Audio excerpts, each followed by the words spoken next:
श्री राधा वल्लभ लाल की जय।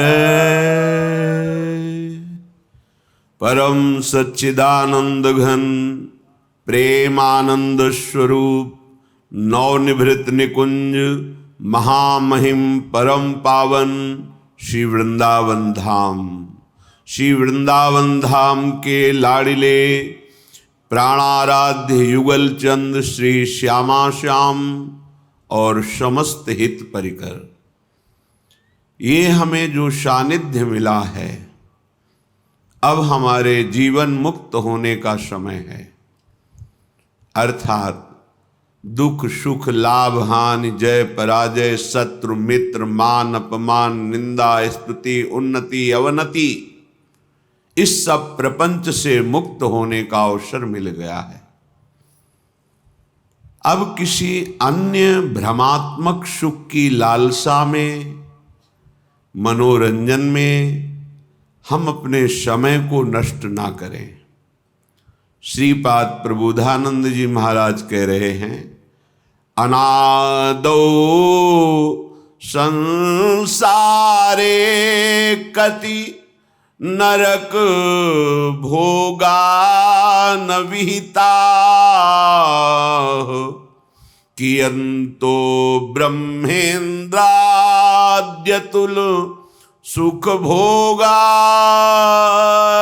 न कृता, तदास्मिन्ने कस्मिन् वपुषि सुख दुखे न गणयन्, सदैव श्री वृंदावन मखिल सारम भज सखे। हे सखे, हे मित्र, मेरी बात मान लो। अनादौ संसारे कति नरक भोगा न विहिता, कितनी बार तुमने नरक भोगा है, तुम्हें याद नहीं है। बड़े बड़े दुख भोगे हैं। इस माया का कार्य ही है हर परिस्थिति को विस्मृति के गर्त में लीन कर देना। हमने बहुत बार नरक भोगा है और कह रहे हैं कियंतो ब्रह्मेन्द्राद्यतुल सुख भोगाश्च न कृता, ब्रह्मा इंद्र आदि के ऐसे कोई सुख नहीं बचे जो तुमने ना भोगा हो, क्योंकि अनादौ संसारे, कब से सृष्टि हुई है कोई तिथि तारीख नहीं है। ये अनादि अनंत महामहिम प्रभु की मायामयी लीला है। जब से लीला प्रारंभ हुई तो कभी हमने बहुत बार नरक भोगा, कभी ब्रह्मा के सुख भोगे, कभी इंद्र के सुख भोगे। दुख का चरम सीमा स्थान नरक है और सुख का, लौकिक सुख का, ब्रह्मा का सुख, देवराज इंद्र का सुख है। दोनों को श्रीपाद वर्णन कर रहे कि दुख भी चरम सीमा का भोगा और लौकिक माया रचित सुख भी चरम सीमा का, ब्रह्मा का, देवराज इंद्र का तुमने भोगा है। माया की विस्मृति में हमें याद नहीं।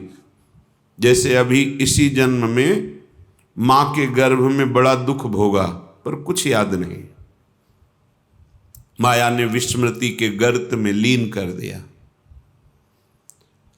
अब कह रहे हैं सावधान हो जाओ।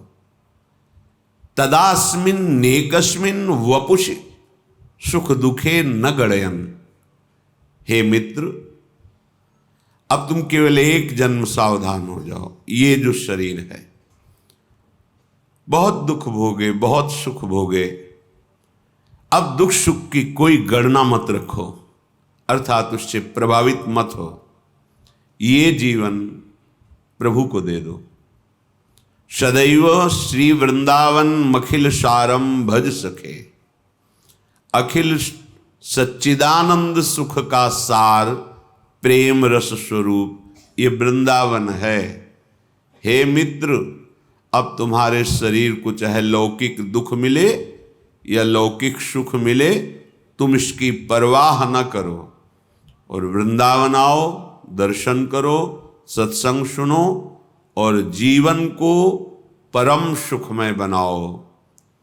भगवत स्वरूप तुम हो, ऐसा तुम्हें अनुभव हो जाए, तुम इस दुख प्रपंच से मुक्त हो जाओ। बहुत जन्म व्यतीत हो गए, नरक भोगते, दुख भोगते, लौकिक सुख भोगते। अब सच्चिदानंद सुख की प्राप्ति का समय आ गया है, इसे चूको मत, नहीं तो पछताना पड़ेगा। यहां से जाना है, हम तुम सबको जाना है, जाने की तैयारी कर लो। जो पहले से तैयार न थे, पछता पछता कर चले गए। रहे न रावण श्रम अभिमानी, हिरणा कश्यप संवरदानी। ये खान विभव की खान, जगत में कुछ दिन के मेहमान। भजले श्री भगवान, जगत में कुछ दिन के मेहमान। अपने जीवन को भगवतमय बना लो। धन्य है वो, श्रीपाद कह रहे हैं, धन्यो लोके मुमुक्षुर हरि भजन परो, धन्य धन्यस्ततोषौ। धन्यो यह कृष्ण पादाम्बुजरति, परमो रुक्मिणीश प्रियोतः। यशोदेय प्रियोतः, सुबल सुहृदतो गोपीकांत प्रियोतः। श्रीमद् वृंदावनेश्वर्यति रस विवश राधका सर्वमूर्धनि। पहले श्लोक में बताया कि अब तुम इस मायामयी नाटक के दुख सुख में मत फंसो। तुमने बड़े से बड़े दुख भोगे हैं, बड़े से बड़े सुख भोगे हैं, हाथ कुछ नहीं लगा। एक जन्म तुम एन केन प्रकारेण, चाहे जैसी परिस्थिति हो, तुम वृंदावन का दर्शन करो। आकर वृंदावन के रसिकों की सभा में बैठ करके सत्संग सुनो और जीवन को भगवतमय बना लो। कैसे? बोले धन्य हो जाओगे। इस जगत में वो धन्य हो गया जिसके हृदय में ये बात आई कि मैं अब मुक्त होना चाहता हूं इस दुखों से। मुझे वो उपाय चाहिए जहां शारीरिक मानसिक किसी भी तरह का दुख स्पर्श न करे, कोई भी द्वंद्व हमें परास्त न कर पावे, कोई भी विकार हमारे हृदय को जला ना पावे, कोई भी भोग हमारे हृदय को विचलित ना कर पावे। मैं मुक्त होना चाहता हूं, इसे कहते हैं मुमुक्षता। ये बड़े भाग्य से कई जन्मों की आराधना से बात आती है। भगवान आदि गुरु शंकराचार्य जी ने तो कहा, हजारों जन्म की साधना के बाद किसी के हृदय में पैदा होती ही मुमुक्षता।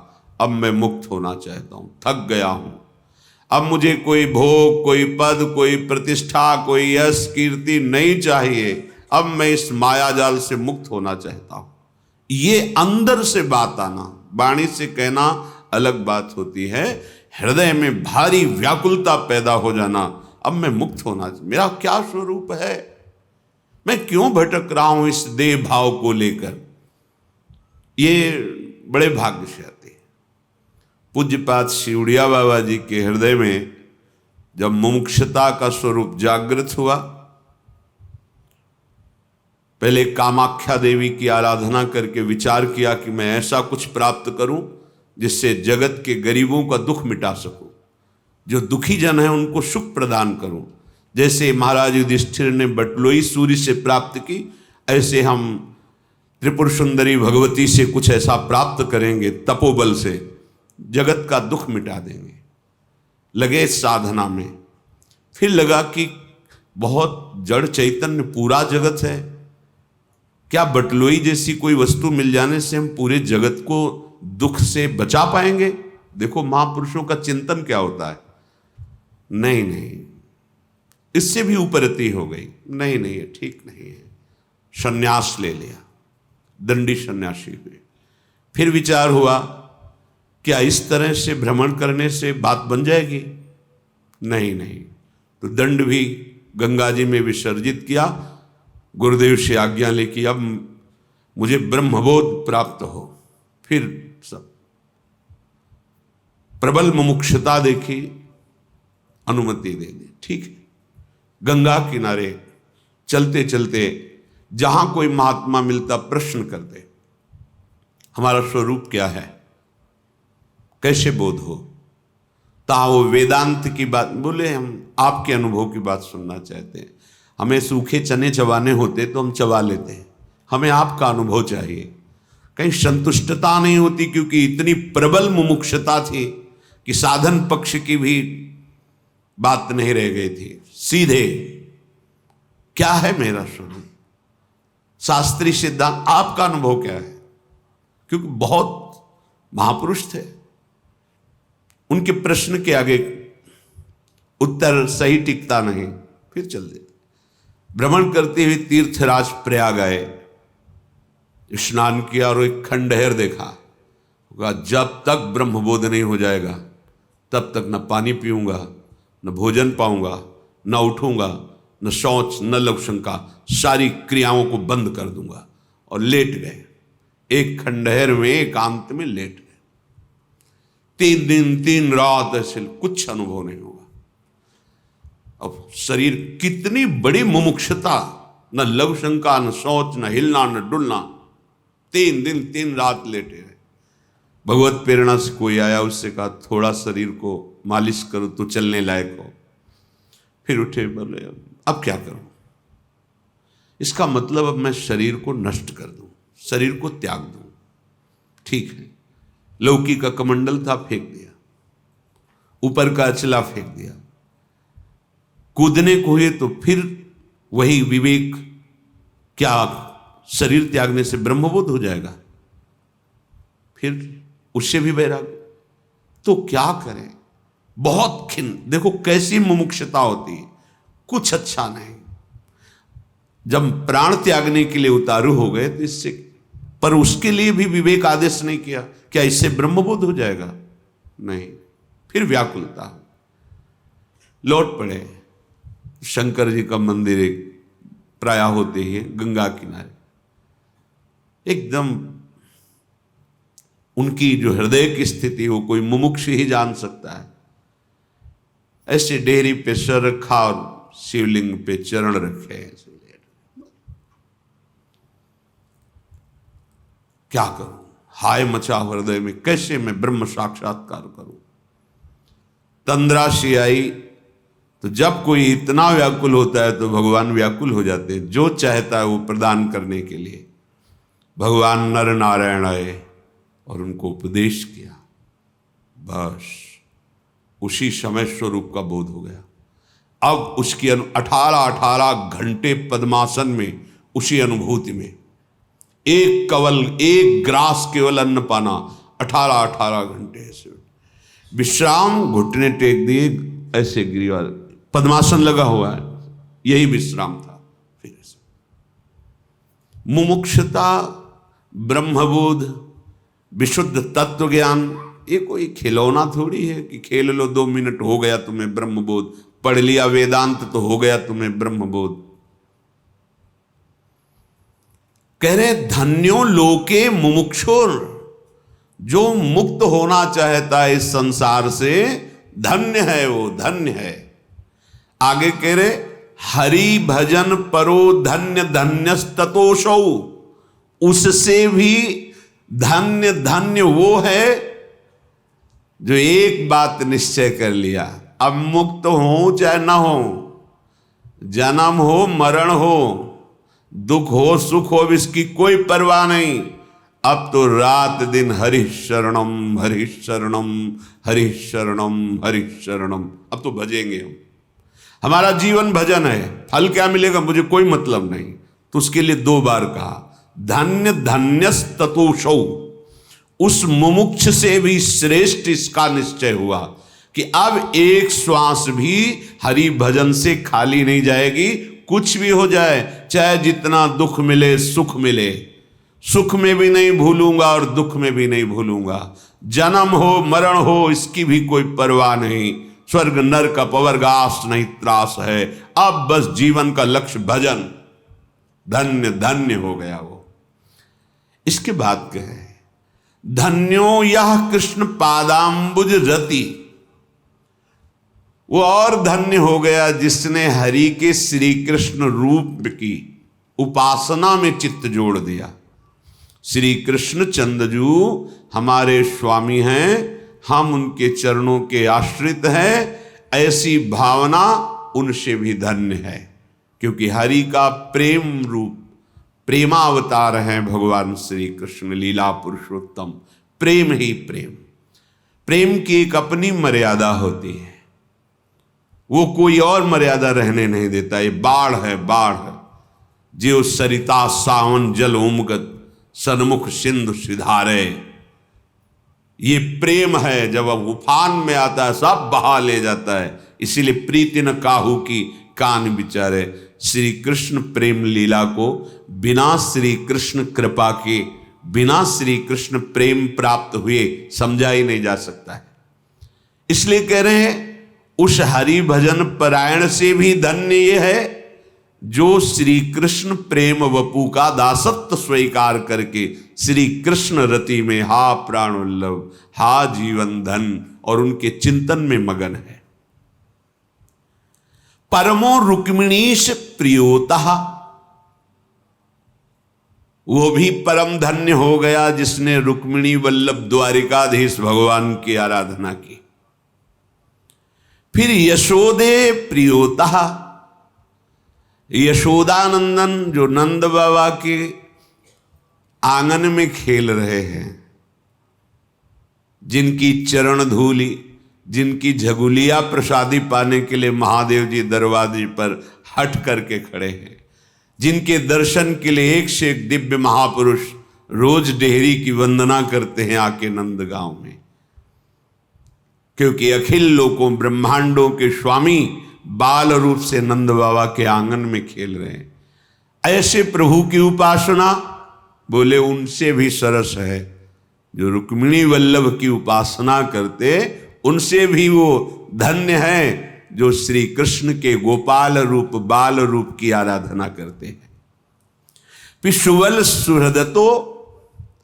सुबल आदि सखाओं के परम सुहृद श्री कृष्ण, अर्थात जो सखा भाव से गोष्ठ वृंदावन में गायें चराते हुए विविध प्रकार की रसमयी लीलाएं अपने सखाओं के साथ करते हैं, वो यशोदानंदन जो नंद बाबा के आंगन में खेल रहे उनसे भी अधिक रस वो प्राप्त करते हैं। वो धन्याति धन्य है जो सखाओं के साथ भगवान श्री कृष्ण की लीला का रसास्वादन करते, अर्थात सख्य भाव से। फिर गोपी कांत प्रियोतः। उनसे भी परम धन्य वो हैं जो गोपी वल्लभ की आराधना करते हैं।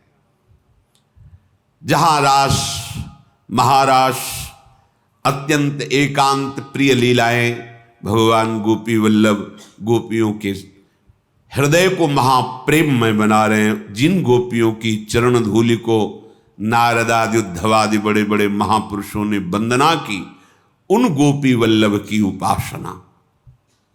फिर कह रहे हैं श्रीमद वृंदावनेश्वर्यति रस विवसा आराधक सर्वमूर्धनि।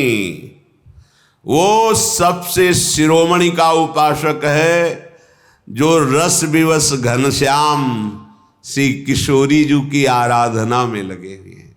भ्रकुट निर्जित मदन मंद सस्मित बदन किए रस विवश घनश्याम पिय गोरी। ये रुचिर राजत बधू कानन किशोरी। निर्तन भ्रकुटी बदन अंबुज मृदु सरस हास मधुबोलन अति आसक्त लाल अली लंपट बस कीन्हे बिनु मोलन बन की कुंजन कुंजन डोलन। आतुर अति अनुराग विवश हरि धाई धरत भुज मूल। आतुर अति अनुराग विवश हरि धाय धरत भुजमूल। ये जो स्वरूप है नव कनक चंपकावली दलितेन्दीवर सुवृंद निंदित स्त्री वृंदावन नव कुंजे किशोर मिथुनम तदेव भज रसिकम। अब उसके आगे क्या शब्द लगा? रसिक। अब भक्त नहीं लगा, संत नहीं लगा, अब लगा रसिक। भगवत रसिक, रसिक की बातें रसिक बिना को समझ सके ना। सर्वोपरि उपासना श्री वृंदावन में विराजमान नव कनक, नवीन स्वर्णिम कांति जिनके श्रीअंग से प्रकट हो रही है। चंपकावली, जैसे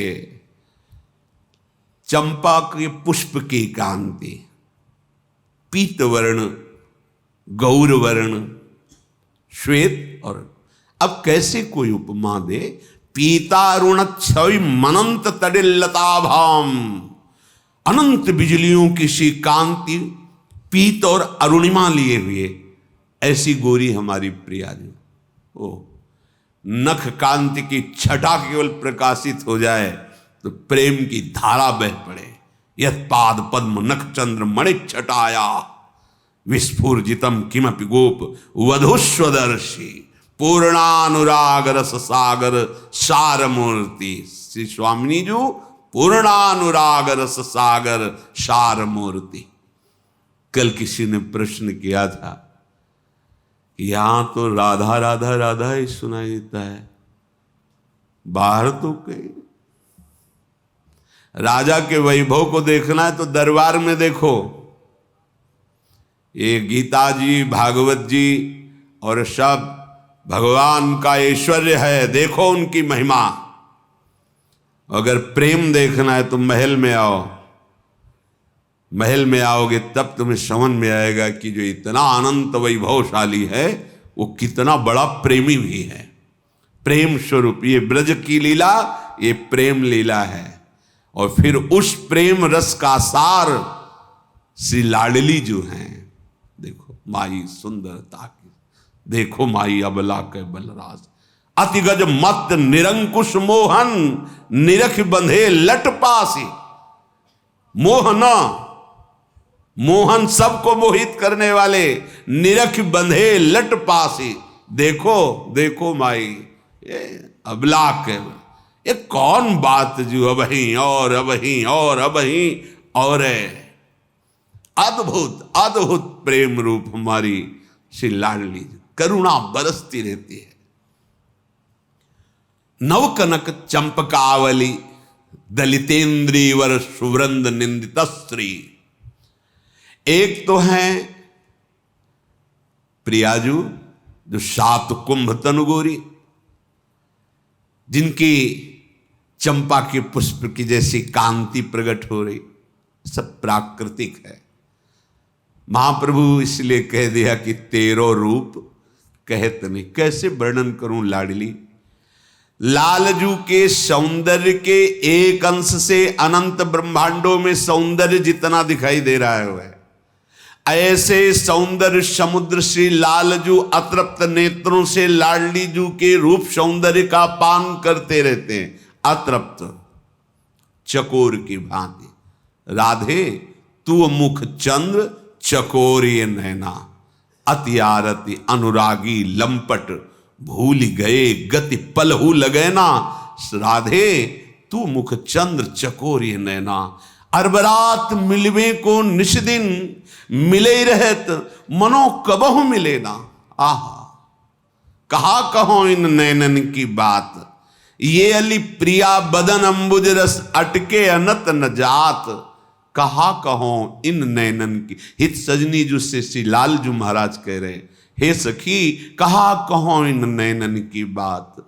जब जब रुकत पलक संपुट लट अति आतुर अकुलात, लंपट लो निमेश अंतरते अलप कलप सत सात। पलक झपक जाने पर जब लाडली जी के रूप का आदर्शन होता है तो लाल जी को सैकड़ों कल्पों का दुख अनुभव होता है।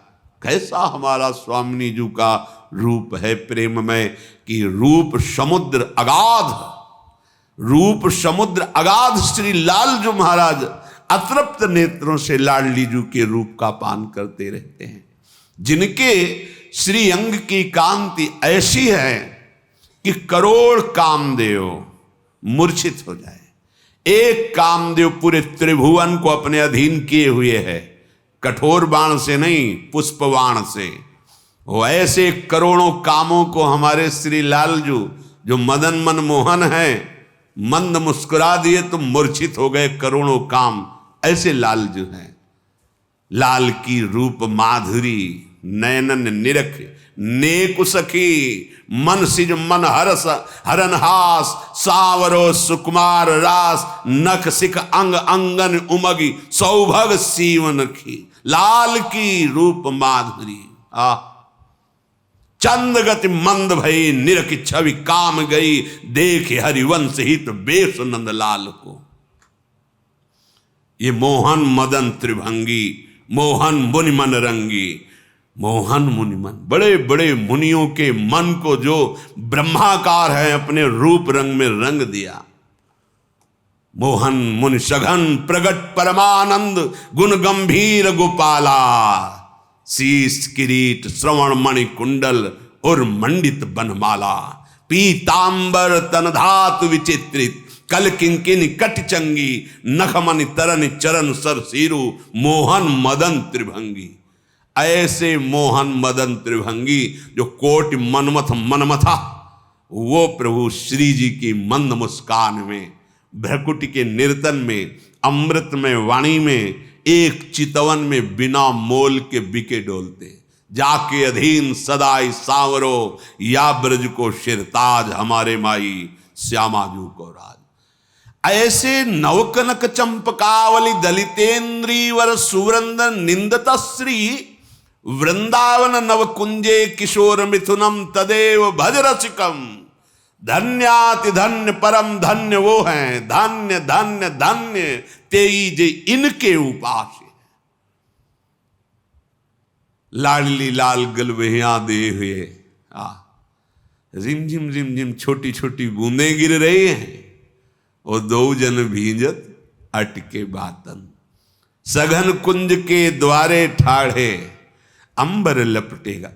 रिमझिम रिमझिम बूंदों से नीलांबर पीतांबर श्रीअंग में से, और दोनों एक दूसरे की दृष्टि किए हुए मधुर मधुर बातें रसमयी और सखियां दर्शन करके निहाल हो रहे। महाप्रेम रस। तुमने बहुत सुख भोगा बहुत दुख भोगा, आप छोड़ो सुख दुख की बातें और वृंदावन का आश्रय रसिकों का संग करके सर्वोपरि प्रेम रस श्री युगल चंद्र की आराधना में अपने जीवन को व्यतीत कर दो। परम लाभ परम प्रेम ये हृदय में स्फुरित हो जाएगा।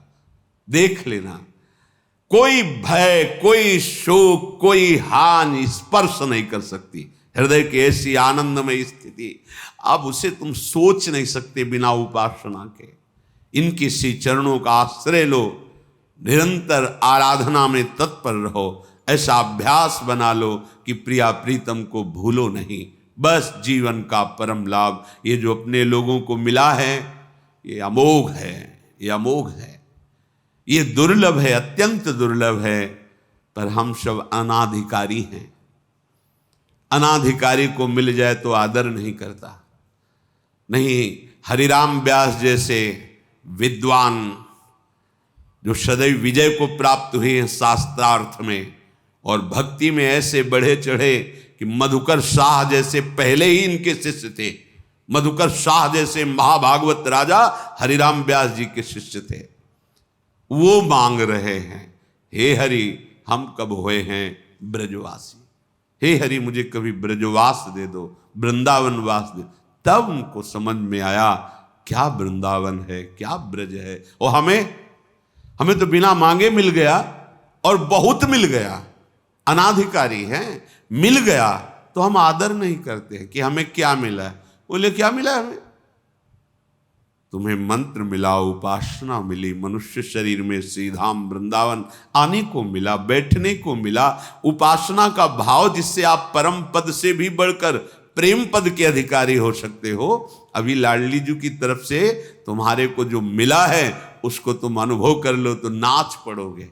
पर वही है कि जैसे एक गरीब आदमी को हीरा मिल जाए वो तो बेचारा एक कांच समझकर पाए रतन चिन्ह्यो नहीं, दीन्ह्यो करते डारी, ये माया श्री कृष्ण की मोह्यो सब संसार। इसलिए बहुत कृपा है हमारे ऊपर, अब हम उस कृपा का आदर करें।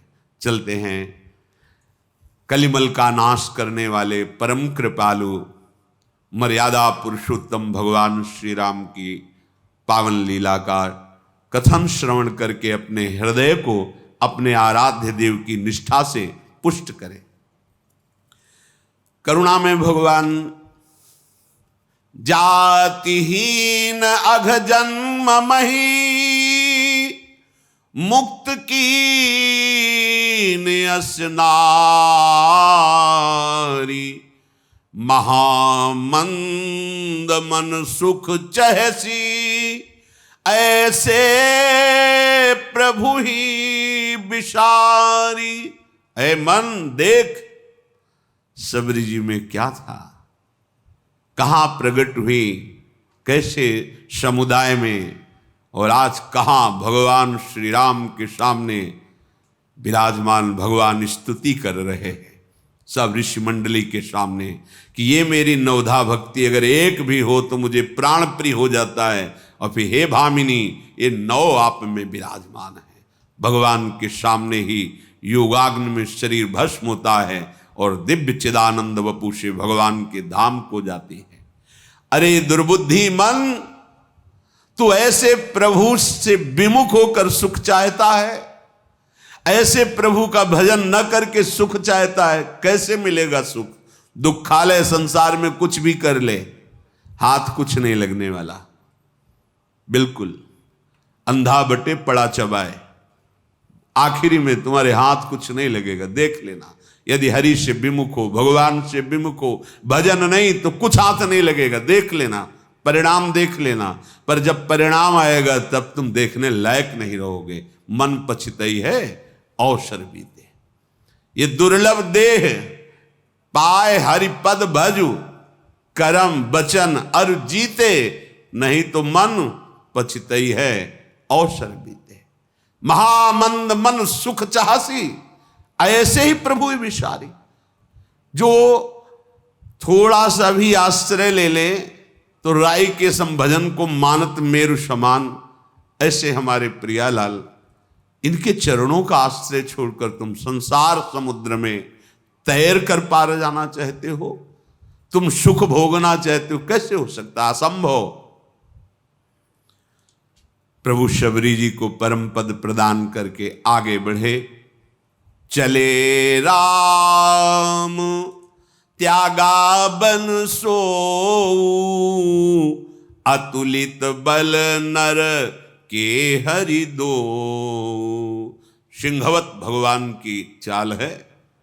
महाबलशाली प्रभु श्री राम लखन आगे बढ़े, बिरह विषाद से युक्त हाश याजु ऐसा पुकारते हैं। भगवान महादेव जी उमा जी को चरित्र सुना रहे हैं तो कह रहे हैं, उमा मैं सत्य कहता हूं, अपने अनुभव की बात तुम्हें कहता हूं। उमा कहाऊं मैं अनुभव अपना, सत हरि भजन जगत सब सपना। सत्य वस्तु तुम्हारे हाथ में आएगी तो भजन ही है।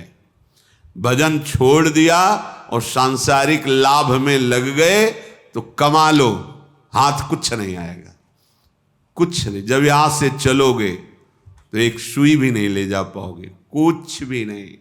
और अगर एक बार राम कृष्ण हरि राधा बोला तो ये तुम्हारे साथ रहेगा, अनंत काल तक ये नाम तुम्हारा मंगल करता रहेगा।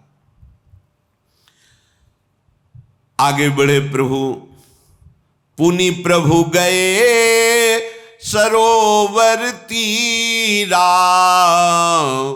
पंपा नाम सुभग गंभीरा।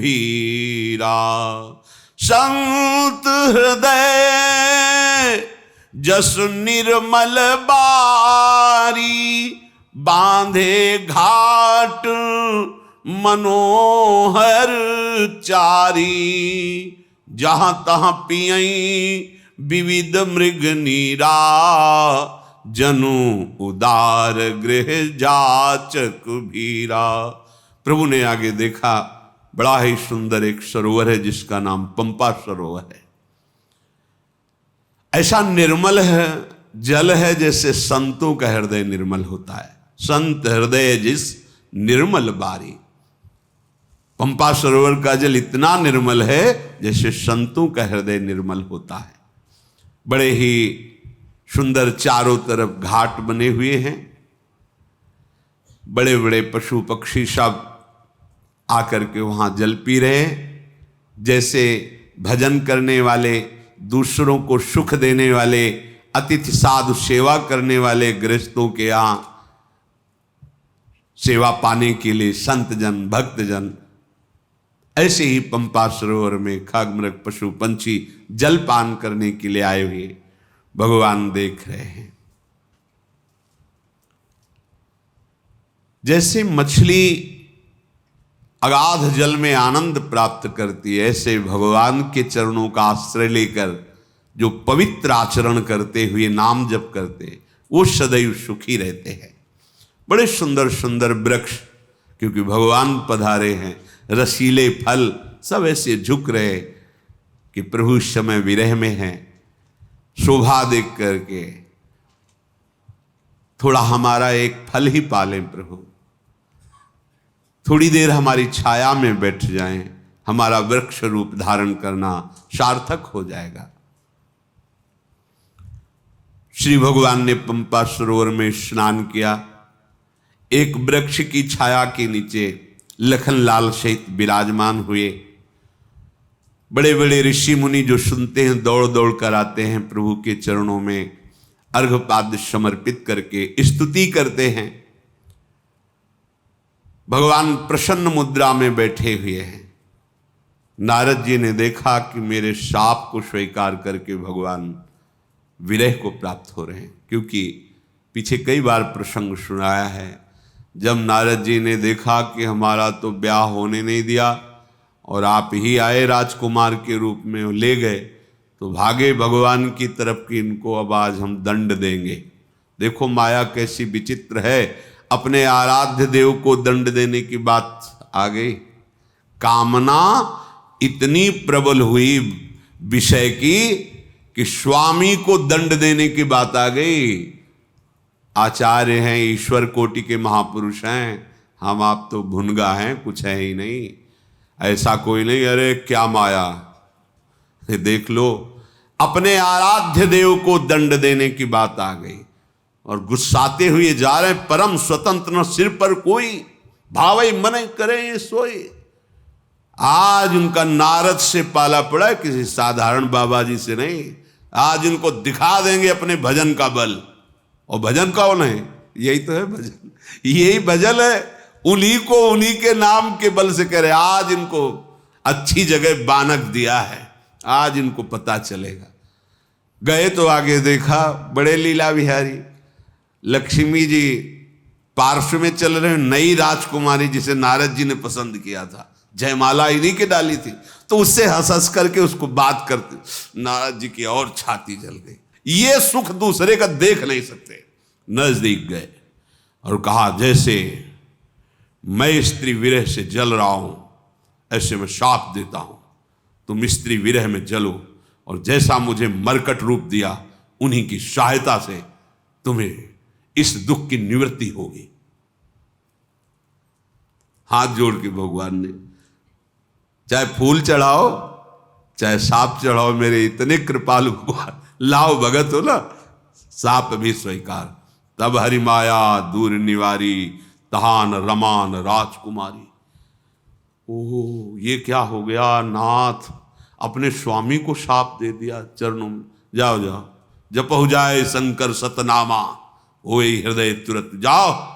जिन महावैष्णवाचार्य की आज्ञा का उल्लंघन करके उन पर दोष दृष्टि की, उसी का एक परिणाम था। उन्हीं भगवान शंकर का स्मरण करो, तुम्हारे हृदय को शांति प्राप्त होगी, जाओ।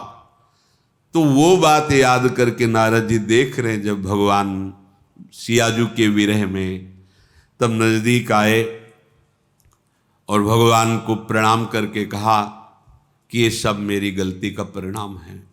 हमने शाप दिया, आप उसे अंगीकार करके ऐसे दुख को प्राप्त हो रहे हैं, बार बार दंडवत कर रहे। भगवान राम उठे, नारद जी को हृदय से लगाया। लखनलाल जी ने चरण पखारे नारद जी के, स्वागत पूछ निकट बैठारे, लक्ष्मण सादर चरण पखारे नारद जी के। प्रभु अपने समीप बैठा कर नारद जी को ऐसे दुलार कर रहे हैं। नारद जी ने कहा, प्रभु एक बात फिर भी मन में हमारे चुभ रही है। जिंदगी में तो कुछ चाहा नहीं था, एक बार दुल्हन चाहा तो क्यों नहीं दे दिया है? अरे एक बार चाहा था, अगर दे देते तो समस्या ना होती ना।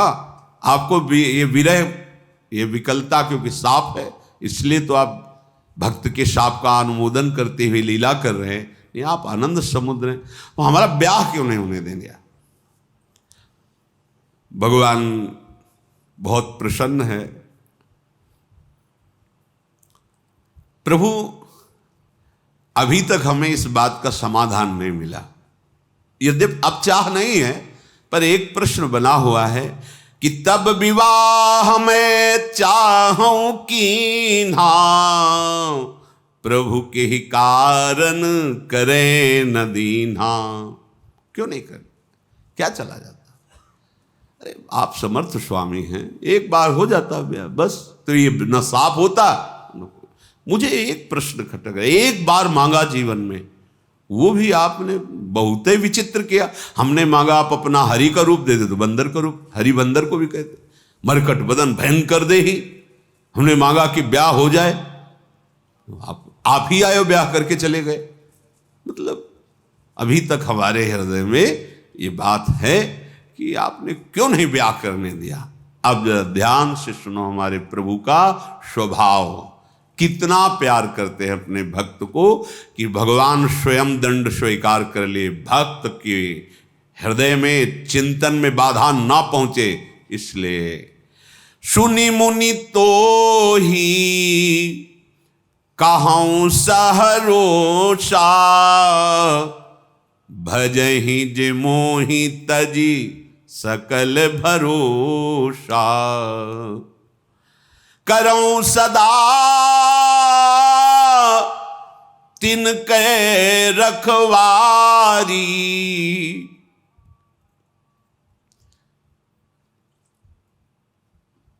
जिमि बालक राखे महतारी, गह शिशु बच्छ अनल ही धाई,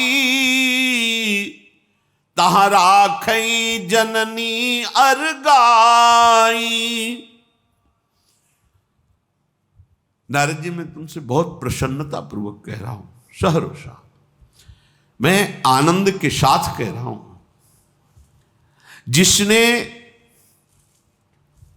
सबकी आस त्याग कर एकमात्र मेरे से आशा जोड़ दी है, मेरा भरोसा कर लिया है, ये खास बात है। कई बार सत्संग में कहा, हमारे भगवान कभी भरोसा नहीं तोड़ते। जिसने केवल मेरे को अपना स्वामी मान लिया है, मेरे से आशा जोड़ ली है, मेरा भरोसा, अन्य नहीं। भजई जे मोहि ताजी सकल भरोसा, सब का आश्रय छोड़कर एकमात्र मेरा आश्रय। मैं सदा उनकी वैसी रखवाली करता हूं जैसे मां अपने बच्चे की। यद्यपि बच्चा मां को नहीं देख रहा है, वो खेलने में मगन है, पर मां कार्य में मगन नहीं है। वो कार्य करते हुए एक दृष्टि अपने बच्चे पे रखी हुई है, कहीं वो कुछ ऐसा ना कर ले जो नहीं करना चाहिए, क्योंकि वो बच्चा है। सच्ची कहते हैं, जब कोई और आश्रय नहीं है और कोई बचाने वाला नहीं है, तो पग पग पर इनका दुलार दिखाई देता है। ये जो महापुरुष जन, संत जन अपने अनुभव बताते हैं कि हम तो कब के बह गए होते, पर अगर कुछ है तो मेरे प्रभु का है। उन्होंने करें करावें आप सब जने बड़ाई दें, हमारे स्वभाव है प्रभु का, ऐसा ही है। कोई समर्थ नहीं है इस माया की फिसलन से बच जाए। ये फिसलने की तो बात जाने दो, चलने ही नहीं देते, गोद में ले लेते हैं। फिसले तब ना जब चले, ये चलने ही नहीं देते। वैसे काई पे पैर भक्त का नहीं पड़ता, जहां जहां मेरा भक्त चरण रखे वहां वहां रखूं हाथ, फिसलने ही नहीं देते। पीछे पीछे मैं फिरूं, तनिक न छाणो साथ। एक क्षण के लिए भी भगवान मिले, हृदय साक्षी है वो जो इस मार्ग में अन्य आश्रय त्याग के चलते हैं। एक एक कदम पर अनुभव होता है, अगर भगवान कृपा ना करते तो ये बात समझ में ना, अगर भगवान कृपा ना करते तो ये बात त्याग नहीं सकता था, अगर भगवान कृपा ना करते तो मेरी दुर्गति हो जाती, दुर्दशा हो जाती। कितनी बार हृदय को अनुभव होता, ये देखो भगवान ने बचाया, ये देखो भगवान ने हमें संभाला, ये देखो भगवान ने हमें बताया कि ये ऐसा है, ऐसा है। एक एक कदम पर, जैसे छोटा बच्चा आग में खेलना चाहे तो मां दौड़ पड़ती है और जबरदस्ती उस बच्चे को उठा के छाती से, तू नहीं जानता जल जाएगा। जैसे सांप से खेलना चाहे, दौड़ पड़, विषधर है काट लेगा मर जाएगा, तो भाग पड़ती मेरे बच्चे का कहीं अहित ना हो जाए। वैसे ही मैं अपने एकमात्र जो मेरे आश्रित भक्त है, मैं ऐसे उसकी रक्षा करता हूं, ऐसा दुलार करता हूं, मेरी एक दृष्टि उसी पे रहती है। अच्छा, यहां उदाहरण बच्चे का दिया है। बच्चे को यह ज्ञान थोड़ी है कि ये आग है इसमें जल जाएंगे, ये सर्प है ये काटेगा तो जहर चढ़ जाएगा। वो तो खेलने के लिए चल पड़ा, ये मां बचा रही है, बिल्कुल सच्ची मानो। ऐसे ही है उस ज्ञान समुद्र प्रभु के आगे कोई भी चाहे जितना बड़ा ज्ञान, वो बच्चा ही है। अपने को जो ज्ञान विज्ञान युक्त मान लेते हैं, फिर भगवान उनको थोड़ा छोड़ देते हैं। प्रौढ़ भये तेहि सुत परमाता, प्रीति करे नहीं पाछिली बाता। वही बच्चा जब अपने को समझदार, तुम क्या बार बार पूछ रहे हो, ठीक से जाना ऐसे कर, अरे हमें सब पता है कहां जाना है कैसे, ठीक है तो ठीक है जाओ। वो अपने को जो ज्ञानी विज्ञानी तपस्वी सा, तो ठीक है चल के दिखाओ, तब लगता है इतने बड़े तपस्वी थे, ऐसा कैसे हो गया। क्योंकि जैसे माँ से बच्चा नहीं कह देता, क्या तुम बार बार वही पूछते हो, अरे जब भूख लगेगी खा लेंगे, मुझे मार्ग का पता है, मुझे कौन से कपड़ा पहनना है, अभी तुमसे हम पूछ के पहनेंगे क्या, हमारी पसंद, अच्छा कोई बात तू जा। लेकिन जब छोटा था तब उसकी पसंद नहीं, माँ की पसंद चलती थी। आज तुझे ये खाना है, खाना ही है, ये तुझे पीना ही है, ये तुझे पहनना ही है। भक्त ऐसा छोटा बच्चा है, अजात पक्षायु मात्र, कितना महान सुख है। उनकी पसंद में तुम रहो, महान। ये अपनी पसंद, तुम बड़े चतुर बन रहे हो ना, तो क्या पसंद कर रहे हो, देखो तुम्हारी पसंद क्या है। जगत के भोग, जगत की झूठी मान प्रतिष्ठा, जगत का झूठा धन वैभव। अरे सच्चिदानंद प्रभु वो जब तुम्हें देंगे तो निहाल हो जाओगे, वो सच्चिदानंद ही देंगे, वो झूठा नहीं देंगे। जब तुम उनसे कड़ुआ वचन, हमें सब पता है, ज्ञानी हम तपस्वी हम चतुर, जाओ। छोटे बच्चे के लिए नहीं कह देगी जाओ, रो रहा है तो भी वो रो रहा है उसे पकड़ने के लिए, पर जबरदस्ती पकड़कर उसे, नहीं नहीं तू अभी नहीं जानता है, तेरा अमंगल हो जाएगा। भगवान कह रहे हैं, मोरे प्रौढ़ तनय सम ज्ञानी, बालक सुत सम दास अमानी। मेरे बड़े सयाने लड़के हैं जो ज्ञानी जन हैं, लेकिन मेरा अनन्य भाव से जो दासत्व भाव लेकर भगवान के मैं तो सहारे हूँ, मुझे पता नहीं क्या करना है क्या नहीं, मेरे साधन भी प्रभु हैं, मेरे साध्य भी। प्रभु कहते हैं ये मेरा बच्चा है, अब इस बच्चे की जिम्मेवारी मेरी है। भगवत रसिक जी भी कह रहे हैं कि ये प्रेम रस बच्चा के ही पेट में जो पचता है, कह बच्चा के पेट, बच्चा, पर हम बच्चा बनना नहीं चाहते, इसीलिए फिर वो सुख हमें नहीं प्राप्त हो रहा। तो ये कहते भगवान ने बचा क्यों नहीं लिया? कदम कदम पे देखा है, सच्ची कदम ऐसा ऐसा देखा है कि ये सेकंड अगर प्रभु नहीं संभालते जीवन नष्ट हो जाता। ये सेकंड ये कौन संभाला? ये कौन? एक बार नहीं, हजारों बार इस यात्रा में, जीवन की यात्रा में देखा है, वो छलिया भेष बदल कर आया और संभाल के चला गया। बाद में पता चलता है कौन था, ये तो मेरे आराध्य देव थे, कितना प्यार करते। बाद में तो रोते धोते रहो, वो निकल गया। वो ऐसा लीला बिहारी कि आता है, वो हम पहचान नहीं पाते, और प्यार दुलार करके, डांट फटकार करके, संभाल करके फिर वो अंतरित हो जाता है। रहता वही है पर नेत्र ओझल हो जाता है। जब ये तुम्हें अनुभव हो जाएगा तो ठसक आ जाएगी। हम भले नहीं देख पा रहे, लेकिन तुम तो हमें देख रहे हो। बच्चा तो आंगन में खेल रहा है, लेकिन माँ रसोई में खड़ी, खिड़की से पूरी नजर उसकी उसी बच्चे पे है। ऐसे ही मेरा प्रभु त्रिगुणात्मिका माया का पर्दा लगा के खड़ा है, पर पूरी नजर हमारे पर है। पूरा जीवन पग पग संभालते हुए, भगत मेरे मुकुटमणि, ये वही बनाते, भगत मेरे मुकुटमणि।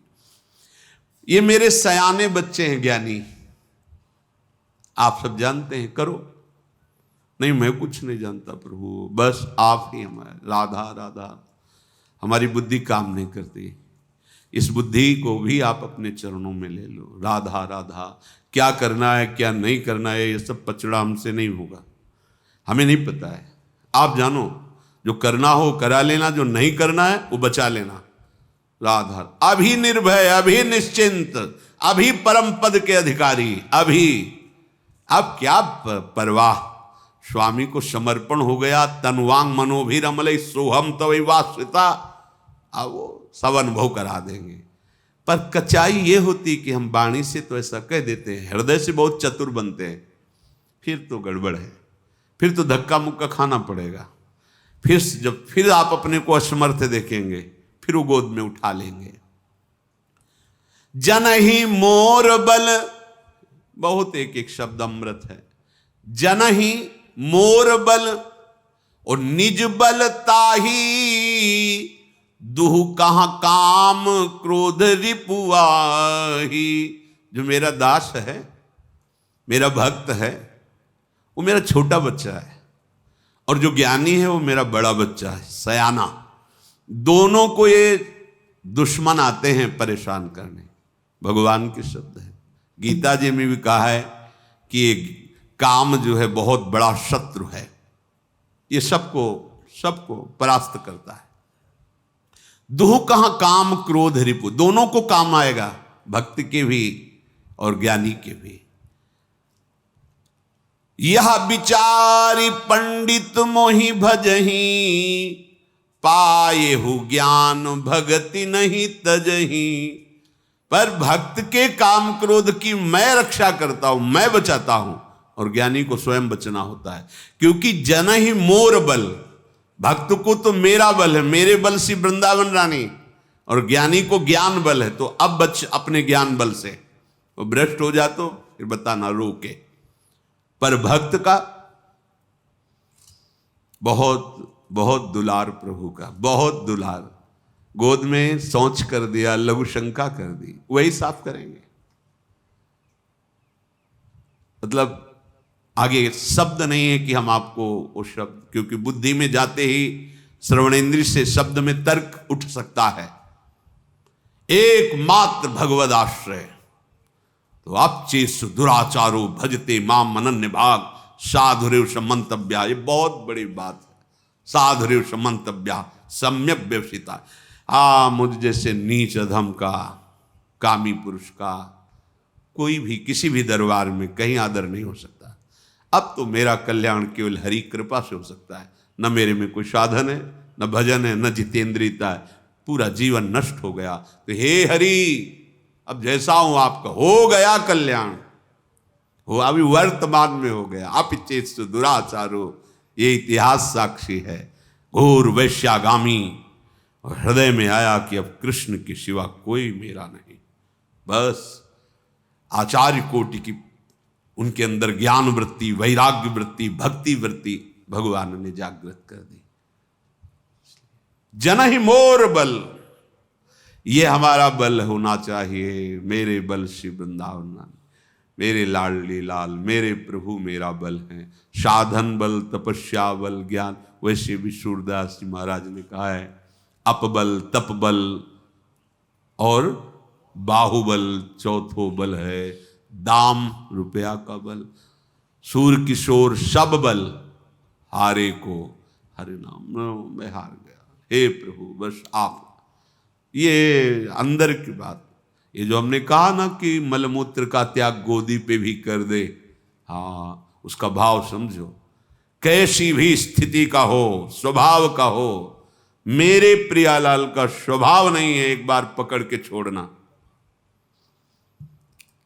अब वो कैसा है, जब एक पारसमणि लोहे के दोष गुण को नहीं देखती कि ये लोहा किस स्थान से आया है, पवित्र स्थान से या पवित्र, इस लोहे के द्वारा पवित्र कार्य हुए या पवित्र कार्य, उसका प्रभाव है पारस का, वो उसे सोना बना देती।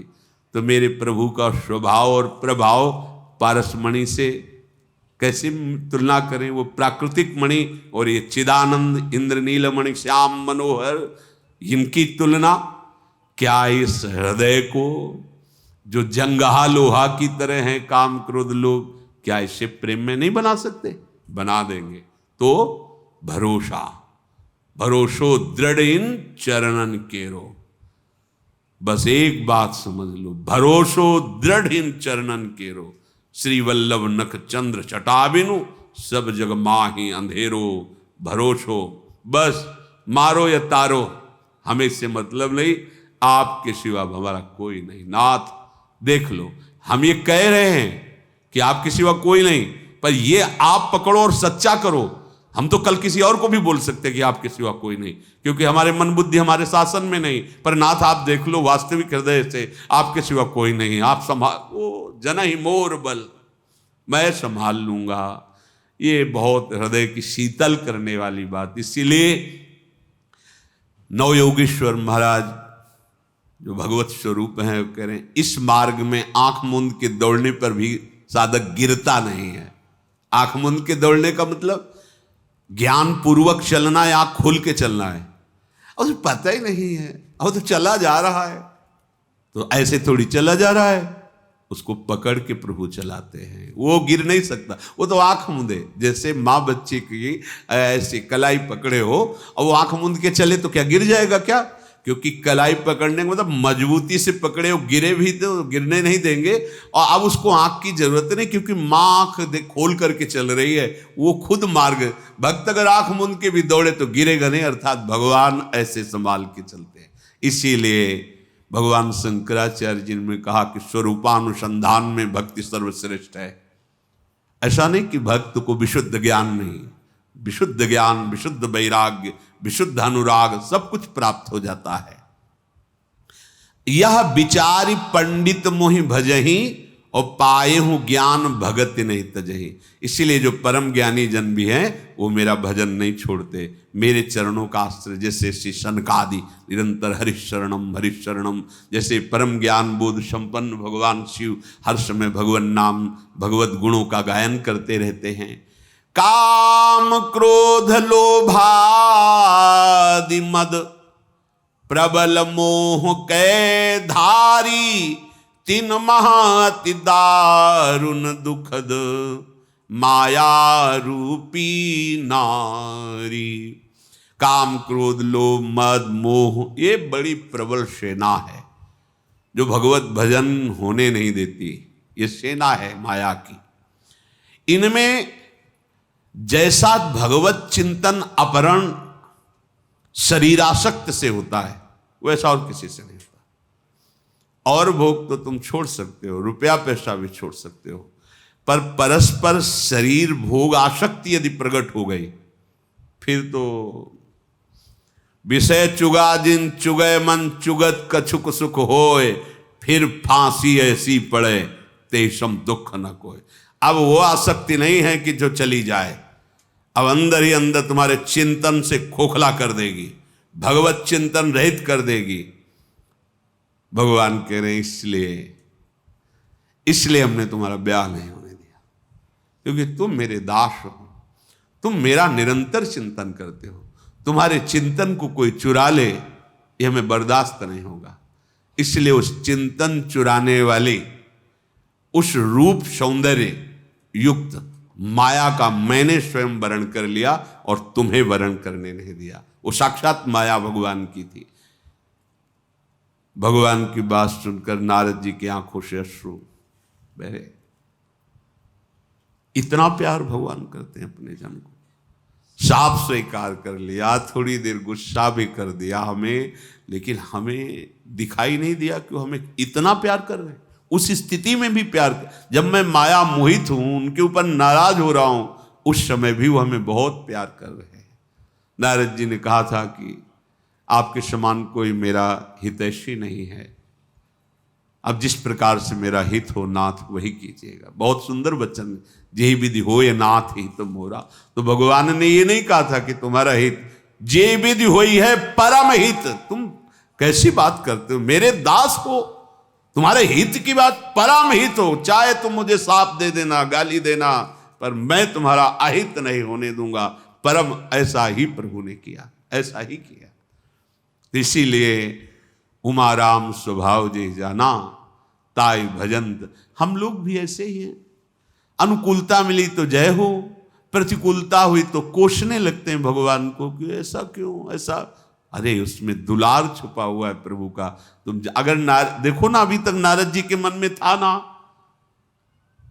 शाप के बाद अभी तक था। आज समाधान पा रहे कि आपने क्यों नहीं ब्याह। अभी तक था कि ठीक है, अब काम तो नहीं, पर प्रभु ने करने क्यों नहीं दिया ब्याह, मन में था ना। तो आचार्य कोटि के महापुरुष है, ऐसे अपने भक्ति में भी आ जाता है कि क्यों हरवा दिया, क्यों हमारी निंदा करवा दी, क्यों अपमान करवा दिया। अरे एक ही बेटा था, उसको क्यों ले लिया, इतना तो व्यापार धन का आने का जुगा, वो क्यों बंद करवा दिया। ऐसा क्या उनके पास कमी थी, क्या इतना नहीं कर सकते थे। बड़ी मौज मस्ती से सब कुछ चल रहा, सब नष्ट कर। वो कृपा सिंधु कुछ ऐसा देना चाहते हैं जो माया में नहीं है, चिदानंदमय है। ये बस बात समझनी। एक संत संग से जैसे बाहर जा जाकर संत भगवान के पावन चरित्रों का गायन करते हैं। तो उन्होंने, बड़े सेठ थे, कई फैक्ट्रियां चल रही थी।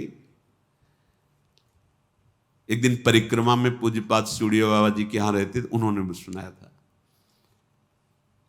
तो उनको सुनने को मिला वृंदावन की महिमा। प्रयागराज में, भागवत में ऐसे वृंदावन की महिमा जो वृंदावन से संबंधित हैं वो गाते हैं।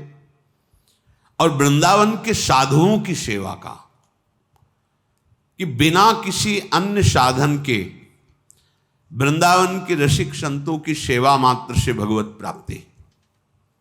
तो सेठ जी ने विचार किया कि भजन साधन तो हो नहीं रहा, क्योंकि इतना कार्य की जिम्मेवारी हृदय में है कि कब हम बैठे भजन करें, कहाँ रुपया कैसे रुपया, सब चिंतन। ये तो बढ़िया मिल गया कि हम संत सेवा करेंगे और हमें भगवत प्राप्ति हो जाएगी। एक बात बैठा ले, सत्संग की एक बात कोई पकड़ ले, वही पूरा का पूरा सत्संग का फल हृदय में आ जाएगा।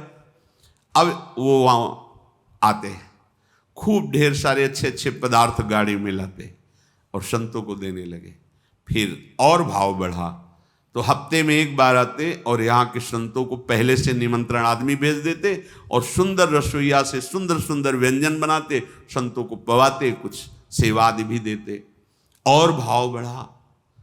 अब तो वहाँ से बस लाते और यहाँ से संतों को निवेदन करके, क्योंकि वर्षों यहाँ पवाते रहे तो सब जान गए उनको, तो रमण रेती में बस खड़ी करते और संतों को बुलाते। तो जो संत बाहर जाते वो चले जाते, अच्छी खूब सेवा करते, भाव उनके भाव में रीच करके संत जान। एक दिन एक संत जो वृंदावन से बाहर ही नहीं जाते थे, वो बस में आगे जाके बैठ गए। तो जो संत चढ़े बोले, बाबा आप तो कभी वृंदावन से बाहर नहीं जाते, पता है आपको, ये दिल्ली के सेठ हैं, वहां ले जाते, संतों को पवाते, खूब विश्राम करके और भेंट आदि दे के शाम के भेज देते हैं। वो किसी से कुछ नहीं बोले। संतों ने उन सेठ जी से कहा कि कुछ तो है, तुम्हें साधु सेवा का फल मिलने वाला है, क्योंकि ये भिक्षा के सिवा कुछ लेते नहीं, कभी भंडारे नहीं जाते, कभी वृंदावन से बाहर, ये बस में क्यों बैठ गए, कुछ तो भगवान लीला करना चाहते। वो गए, वहां बैठकर पंगत में प्रसाद पाया, और जब वो भेंट दे रहे थे तो अब कहा भेंट लेने नहीं आए, तेरे को बुलाने आए, चल वृंदावन, चल वृंदावन। उनको समझे भी नहीं आ रहा था, वृंदावन तो आते ही थे हर हफ्ते आकर के ऐसी सेवा सब, बोले तेरे को बुलाने आए, चल वृंदावन, चल वृंदावन। उनको समझ में नहीं आया, पर बहुत आनंदित थे, क्योंकि संतों ने उनकी महिमा बताई थी कि रात दिन भजन में माधुकरी वृत्ति से जी, और कभी बाहर नहीं जाते। उनको लगा था कुछ हमारे ऊपर भगवान की विशेष कृपा होने वाली। बस में बैठकर वापस आ गए सब संत भगवान। दूसरे दिन एक ही लड़का था, फैक्ट्री चल रही थी, कई फैक्ट्रियां, एक्सीडेंट हुआ और दरे पे समाप्त हो गया। अब उनको लगा ये होने वाला था, ये होने वाला था। बड़ा पश्चाताप। एक श्रद्धा होती है भगवत प्राप्ति की, और एक श्रद्धा होती है कि ये सब चलता रहे और भगवत प्राप्ति हो जाए, उसी श्रद्धा में होते। एक लड़का है, खूब वैभव है, संत सेवा भी होती रहेगी, भगवत प्राप्त। और वो गए थे चल वृंदावन, चल वृंदावन। उनको समझ में नहीं आया था, लड़का पधार गया वृंदावन। जो बड़े बड़े साधन से गति नहीं, गया वृंदावन। अब उनके हृदय में जब सारी क्रियाएं हो गई, उसकी अंत्येष्टि क्रिया, बड़ा वैराग्य उदय। अब किसके लिए, अब जीवन किसके लिए?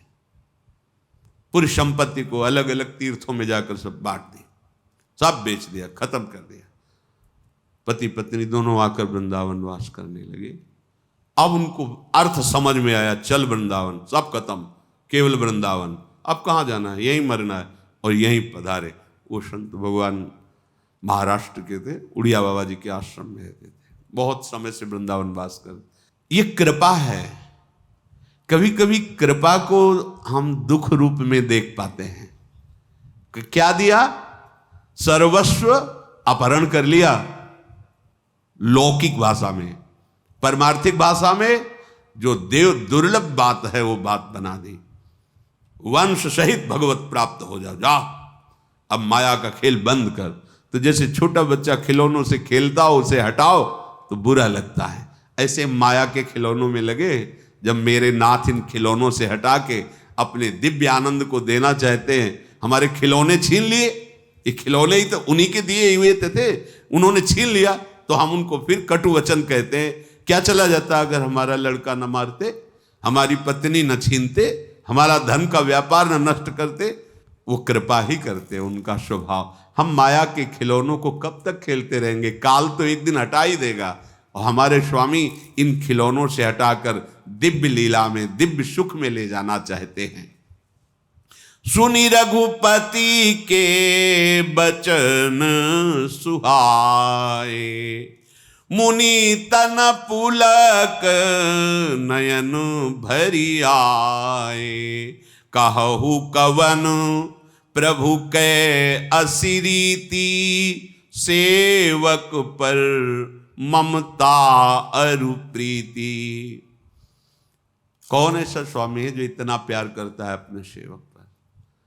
कदम कदम पर उनका प्यार, कदम कदम पे। आपको इसलिए नहीं दिखाई दे रहा कि कर वही प्यार रहे हैं, पर आप उनको न मानकर दूसरा रूप देख रहे हैं, इसलिए आप अनुभव नहीं कर पा रहे। कदम कदम पे प्यार। सही, जिस दिन आप उनके हो जाओगे हृदय से, तो केवल रोना ही आता है और कोई कुछ है ही नहीं। क्या करें? देखो ना, बार बार पदों में आता है प्राण बलिहार कर रहे हैं, प्राण न्यौछावर कर रहे हैं। क्यों? और कुछ बचता ही नहीं। तो लगता है क्या करें? तो एक प्राण दे दो इनको, बस इनको अपना प्राण नाथ मान लो, प्राण धन मान लो। जे न भजहि अस प्रभु भ्रम त्यागी, ज्ञान रंक नर मंद अभागी। वो बड़े अभागी हैं जो ऐसे भगवान का भजन छोड़ करके किसी से और सुख की याचना करते हैं, किसी और उपाय से सुख पाएंगे। भागे घूम रहे, जंतुर बांध दो, कुछ तो कर दो ऐसा कि दुख निवृत्त हो जाए। देख लो, सत्य बात को स्वीकार करोगे तो सुखी हो जाओगे। क्या नहीं था रावण के पास, कौन सा मंत्र उसे ज्ञान नहीं था। उसके जोड़ का जो स्तोत्र है भगवान शंकर का, बिरला ही है। आप देखो, शब्दों को देखो, जटाटवी गल ज्वल प्रवाह पावितस्थले गले लंब लंबिताम भुजंग तुंग मालिकाम डम डम डमन निनाद डमर वयम चकार चंड तांडवम तनोतु ना शिवा शिवम जटाह कटाह सब भ्रम भ्रमन निलंप निर। साधारण महान विद्वान, कौन सा ज्ञान नहीं, पर ज्ञान है। और व्यभिचार, पतन मार्ग के आचरण, तो किस काम का ज्ञान। उत्तम कुल पुलस्त कर नाती, क्या, अरे एक खोपड़ी काम कर जाए तो काम में, उसके 10 खोपड़ी भाई, एक को काम नहीं कर पा रहे। इतना ज्ञानी सहयोगी महाभागवत विभीषण जी। बल, अगर नींद ना आवे तो पूरे संसार को राजभोग में खा जाए केवल। कुंभकर्ण, ब्रह्मा जी वो कह रहा था इंद्रासन मांगना चाह रहा था, इंद्रासन सरस्वती जी को बैठ जबान पे, तो निद्रासन बोले तथास्तु, सो जा भैया तू। हाँ, ऐसा नहीं था। ये छोटे मोटे राक्षसों की बात सुनी है महाभारत में, जब भीम ने मारा उसको 200 भैंसे, कई छकड़ा भोजन, और जैसे मिर्च खाई जाती एक आदमी जो ले जाएगा, ऐसे एक दिन का आहार था उसका। और ये महाराज कुंभकर्ण जी, मतलब 6 महीना से व्यवस्था होती थी, गाय भैंसे बकरे मनुष्य सब इकट्ठा किए जाते थे। कितना, क्या कमी थी। देवराज इंद्र को ऐसे पक्षी की तरह पिंजड़े में बंद करके लाने वाला पुत्र था। कौन सा बल, कौन सी सामर्थ्य, आप विचार करके देखो। भगवान के चरणों का यदि आश्रय नहीं है, भक्ति नहीं है, तो अभागी शब्द उच्चारण किया गया है। ज्ञान रंक नर मंद अभागी। आप में कितनी बुद्धि है, कितना बल है, कितना धन है, कितना वैभव, मान जाओ राधा राधा राधा राधा, मान जाओ हमारी बात। अंत में आप निहाल हो जाओगे, मान जाओ। प्रार्थना मान लेनी चाहिए। ये आस्था मनोरंजन का विषय नहीं है। मनोरंजन कभी आस्था नहीं हो सकती, और आस्था के साथ खिलवाड़ नहीं करना चाहिए। मनोरंजन का विषय नहीं बनाना चाहिए आस्था को। ये हमारे प्रभु की लीलाएं, प्रभु की भक्ति, ये हमारी आस्था है, हमारा अस्तित्व है, हमारा जीवन है। इसके साथ खिलवाड़ नहीं करना चाहिए। ये श्रद्धा और विश्वास और भावना का है। जो इसको मनोरंजन बनाता है, मानो हमारी आस्था के साथ, हमारी भावना के साथ खिलवाड़ करता है। सावधान, मन भंजन करके और भगवत प्रेम अनुराग में डुबोने वाला ये भगवान का पावन चैत्र, भगवान की लीलाएं, भक्तों के चरित्र हैं। इनको हम मनोरंजन न समझें। हाँ चलो थोड़ी देर देख लेते, थोड़ी देर सुन लेते हैं, नहीं, ये परम सच्चिदानंद हैं। इसीलिए हम लोग अपनी आस्था के साथ खिलवाड़ करते हैं। जो मन आता है वो नाटक बनाते हैं, जो मन आता है वो नाटक देख लेते हैं, जो मन आता है। ऐसे नहीं है। ये हमारी आस्था का विषय है, ये हमारे अस्तित्व का विषय है, ये हमारे जीवन का विषय है। इसके साथ खिलवाड़ नहीं होना चाहिए। देखो, हमारे प्रभु जैसा ना तो कोई था, ना है, ना होगा। ये अनादि अनंत महामहिम भक्तजन कुछ उनकी लीलाओं का अनुकरण करके तन्मय होते हैं। उसकी भी लीला की एक मर्यादा है। जिस समय हमारे ठाकुर मुकुट धारण करते हैं, महारानी जी की चंद्रिका, तो स्वयं रासाचार्य जी को देखा साष्टांग दंडवत और आरती करके, जय जय, मुकुट विराजमान है, चंद्रिका विराजमान।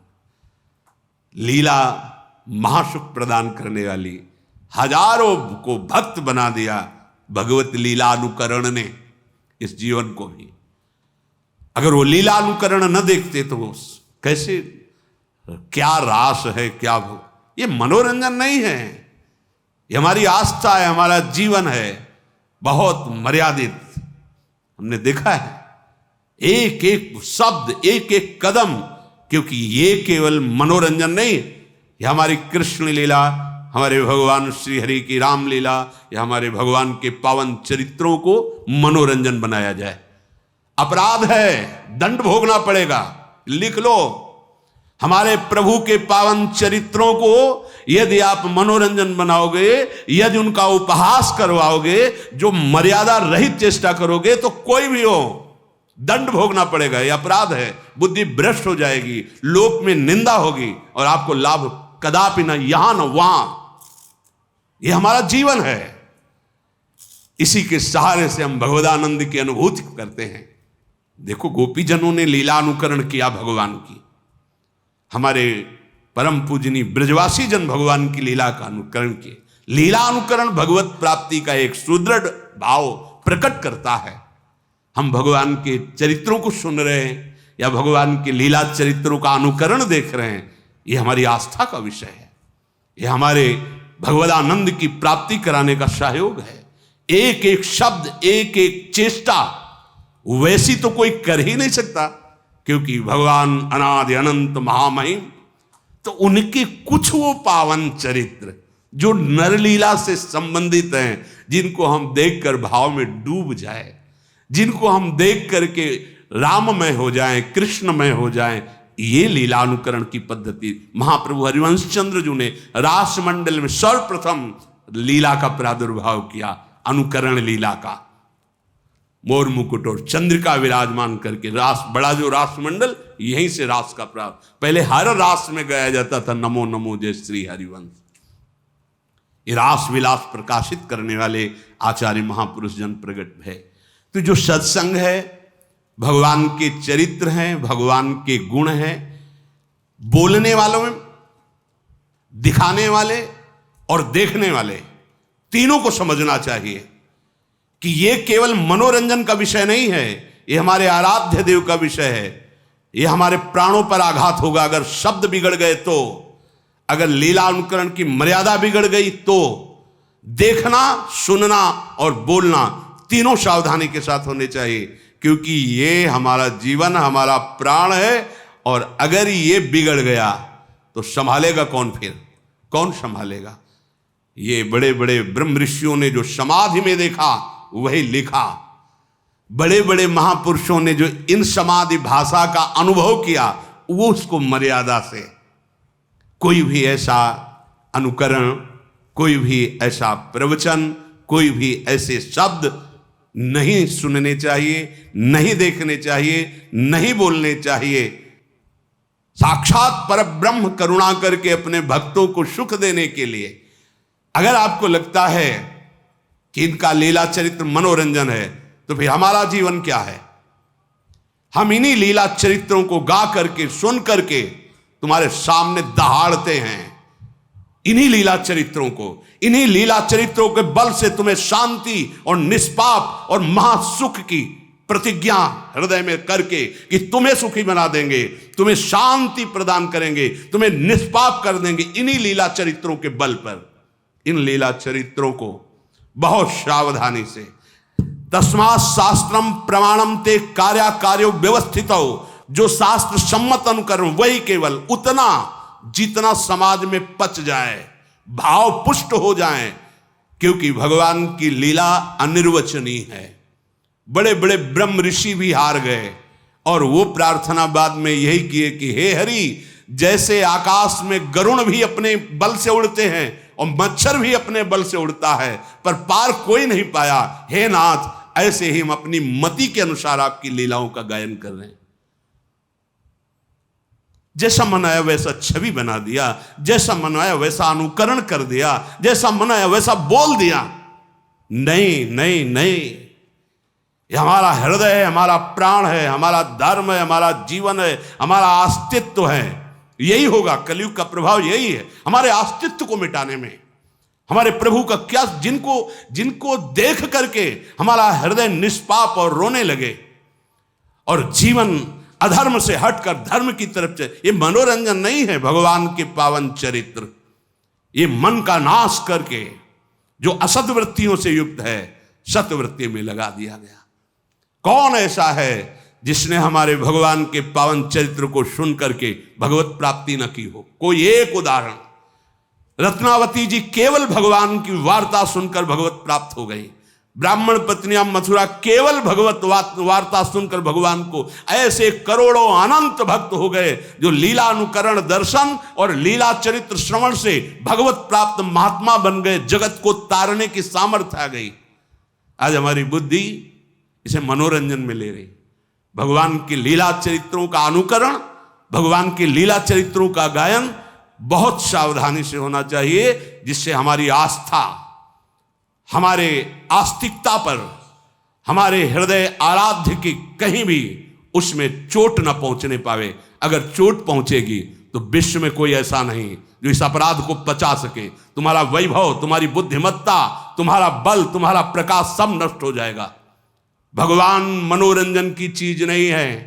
भगवान कोई मनुष्य नहीं है। भगवान अपनी महिमा से अवतरित होते हैं, उतरते हैं, घटते हैं, फिर वो हमारे जैसे आकर ऐसी परम पावन लीला करते हैं जिसका गायन करके, अनुकरण करके, दर्शन करके हम भगवदानंद को प्राप्त हो जाए। हम नर से नारायण बनने की जो यात्रा है वो इनके चरित्र से, इनके नाम से, इनके गुणों से, इनकी मुस्कान के बल से पहुंचते हैं। लेकिन भगवान की उन्नति नहीं हुई।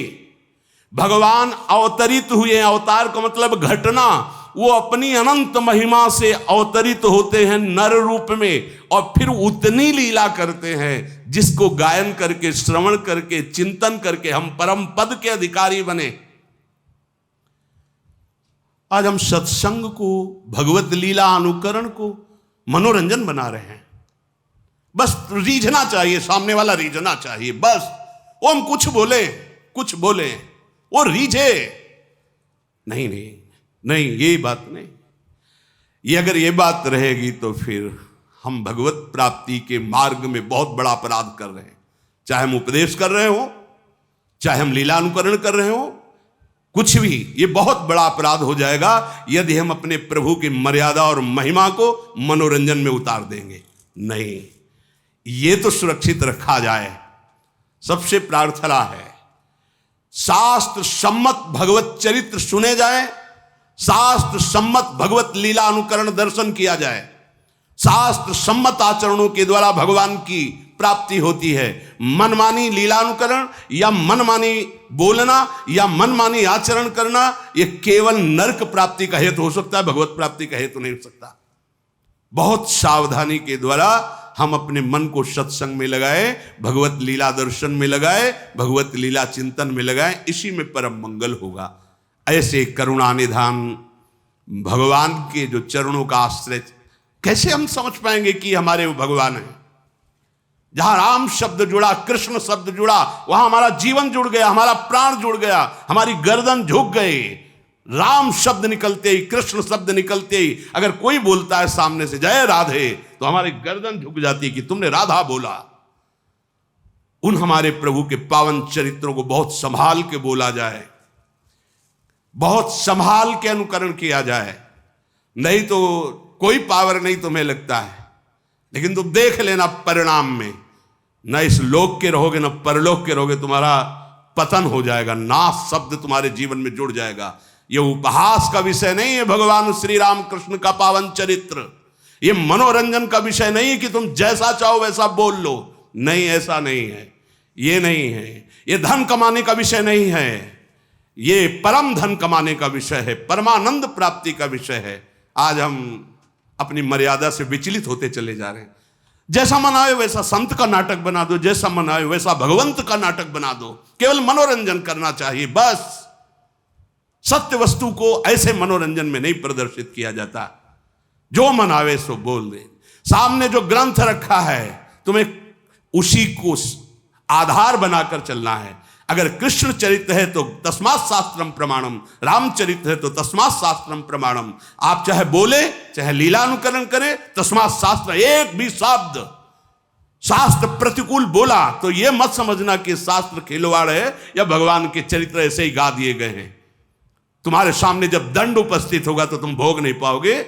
हिरण्यकश्यप जैसे तुम नहीं हो कि ऐसी तपस्या करके त्रिभुवन विजेता बन गया, या रावण जैसे तुम नहीं हो, उनको भी धूल धूसरित कर दिया, वो पावन चरित्र है। इसलिए सावधान। भगवान का चरित्र देख करके सुन करके हम अपने जीवन को भगवत में बनाते हैं। महापुरुषों ने बनाया है और आगे बनाते रहेंगे। हम इस चरित्र की गरिमा को रखें, हम अपनी आस्था को सुरक्षित रखें। जहां शास्त्र सम्मत वार्ता ना हो नहीं सुननी, जहां शास्त्र सम्मत लीला अनुकरण नहीं देखना। हमें हमारे प्रभु के प्रति भाव बढ़े, ऐसा सुनना है, ऐसा देखना है, ऐसा बोलना है। हम जीवन अर्पित करें अपने प्रभु पे। ये भारत भूमि है जिसको शास्त्रों में वर्णन किया गया कि अहो भाग्य, धन्य भाग जो भारत भूमि में जन्म लिया। और भारत भूमि में देखो राम अवतार, कृष्ण अवतार, कौन से ऐसे भगवान के महातीर्थ महामहिम नहीं जो भारत भूमि में ना हो। ये मनोरंजन का देश है। आज यही तो हो रहा है। हम अपने जीवन को केवल मनोरंजन में ही बनाते चले जा रहे हैं। अब उसके लिए चाहे हमको जो बोलना पड़े, जो दिखाना पड़े, जो करना पड़े। नहीं नहीं भाई, सावधान, ऐसा नहीं है। अगर हमारे प्रभु के साथ तुम्हारा खिलवाड़ शुरू हुआ तो तुम्हारे साथ वो खिलवाड़ शुरू होगा कि तुम संभाल ही नहीं पाओगे, क्योंकि त्रिगुणात्मिका माया उनके आदेश से चलती है। तुम्हारा धन, तुम्हारा वैभव, तुम्हारी बुद्धिमत्ता, तुम्हारा पद मिट्टी में मिल जाएगा। ये भगवान के पावन चरित्र हैं, भगवान के पावन गुण है। संभाल कर बोलो, संभाल कर सुनो, जिससे तुम्हारा भाव बढ़े, तुम भगवदानंद को प्राप्त हो। श्री राधा वल्लभ लाल की।